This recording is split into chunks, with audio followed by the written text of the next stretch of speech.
ಪ್ರಧಾನಿ ಮೋದಿಯವರ ಸಂಪುಟದಲ್ಲಿ ರಾಜ್ಯದ 5 ಮಂದಿಗೆ ಮಂತ್ರಿ ಸ್ಥಾನ ಸಿಕ್ಕಿದೆ. ಆದರೆ ದಲಿತ ಒಬಿಸಿಗಳಿಗೆ ಉಂಡೆನಾಮ ತಿಕ್ಕಲಾಗಿದೆ.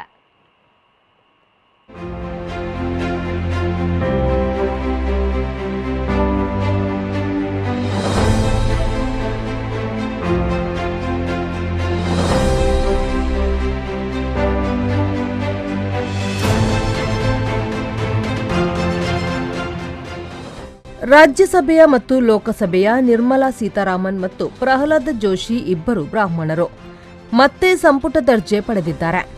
ಶೋಭಾ ಕರಂದ್ಲಾಜೆ ಕೂಡ ರಾಜ್ಯ ದರ್ಜೆ ಸಚಿವೆಯಾಗಿ ಮುಂದುವರೆದಿದ್ದಾರೆ.